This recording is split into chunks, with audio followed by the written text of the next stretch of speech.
வணக்கம் நண்பர்களே. கோடைக்காலம் தொடங்கிடுச்சு. நம்ம ஊர் வெயில சமாளிக்க ஒரு ஏசி வாங்கலாம்னு கடைக்கு போனா அங்கதான் பெரிய குழப்பமே ஆரம்பிக்குது. இன்வெர்டர் ஏசி சிறந்ததுன்னு ஒருத்தர் சொல்றாரு. இல்ல நான் இன்வெர்டர் தான் லாபம்னு இன்னொருத்தர் சொல்றாரு. உண்மையில் உங்கள் தேவைக்கு எது பொருந்தும்? உங்கள் பணத்தை மிச்சப்படுத்த போவது எது? இந்த வீடியோவை முழுசா பாருங்க. ஒரு தெளிவான முடிவை நீங்களே எடுப்பீங்க. முதல்ல இந்த சாதாரண ஏசி, அதாவது நான் இன்வெர்டர் ஏசி எப்படி வேலை செய்யும்னு பார்ப்போம். இது ஒரு கார் மாதிரி. ஒன்னு ஃபுல் ஸ்பீட்ல ஓடும், இல்லனா நிக்கும். நீங்க ஏசில 24 டிகிரி செட் பண்றீங்கன்னு வைங்க. ரூம் அந்த அளவுக்கு குளிர்ந்த உடனே கம்ப்ரஸர் கட் ஆஃப் ஆகி ஆஃப் ஆகிடும். மறுபடியும் ரூம் சூடான உடனே கம்ப்ரஸர் பழையபடி ஃபுல் பவர் எடுத்து ஸ்டார்ட் ஆகும். இப்படி அடிக்கடி ஆஃப் ஆகி ஆன் ஆகுறதுனால தான் கரண்ட் பில் அதிகமா வருவதற்கு வாய்ப்பு உள்ளது. இப்போ இன்வெர்டர் ஏசிக்கு வருவோம். இதுல ஒரு நவீன டெக்னாலஜி இருக்கு. இதுல கம்ப்ரஸர் முழுசா ஆஃப் ஆகவே ஆகாது. ரூம் குளிர்ந்த உடனே கம்ப்ரஸர் அதோட வேகத்தை மட்டும் குறைச்சுக்கும். இதனால ரூம்ல ஒரே மாதிரியான குளிர்ச்சி இருக்கும். அதே சமயம் அடிக்கடி ஆன் ஆஃப் ஆகாததுனால மின்சாரம் ஓரளவிற்கு கம்மியாகும். சுருக்கமா சொல்லணும்னா இது ஒரு ஸ்மார்ட் ஏசி.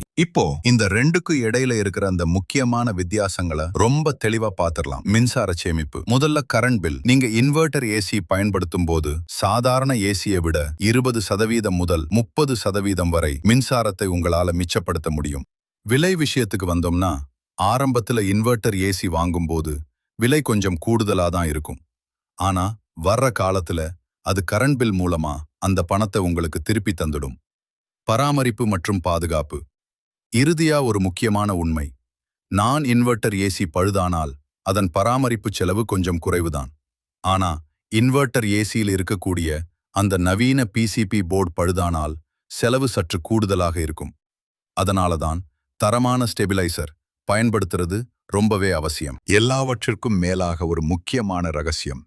நீங்கள் எவ்வளவு விலை உயர்ந்த ஏசி வாங்கினாலும் சரி, அது இன்வெர்டர் மாடலாகவே இருந்தாலும் சரி, உங்கள் அறையில் ஜன்னல் அல்லது கதவு இடுக்குகள் வழியாக குளிர்ந்த காற்று வெளியேறினால் அந்த ஏசியால் முழுமையாக வேலை செய்ய முடியாது.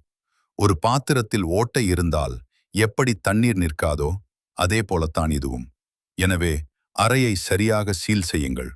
அப்போதுதான் உங்கள் பணத்திற்கும் மதிப்பு, உங்கள் ஏசிக்கும் ஆயுள். நீங்க உங்க வீட்ல என்ன ஏசி வச்சிருக்கீங்க? கரண்ட் பில் அதிகமா வருதா? எவ்வளவு வருது? கீழே கமெண்ட் பண்ணுங்க. அதற்கான தீர்வினை நாங்கள் தெரிவிக்கிறோம். மதுரையில் நமது VRR பெஸ்ட் சர்வீஸை நீங்கள் தாராளமாக தொடர்பு கொள்ளலாம். கால் 989461195154. இந்த வீடியோ உங்களுக்கு பிடித்திருந்தால் ஒரு லைக் கொடுங்கள். உங்கள் நண்பர்களுக்கும் இது பயன்படும் என்று நினைத்தால் அவர்களோடும் பகிர்ந்து கொள்ளுங்கள். இது போன்ற பயனுள்ள தகவல்களை தொடர்ந்து பெற நமது சேனலை சப்ஸ்கிரைப் செய்ய மறக்காதீர்கள்.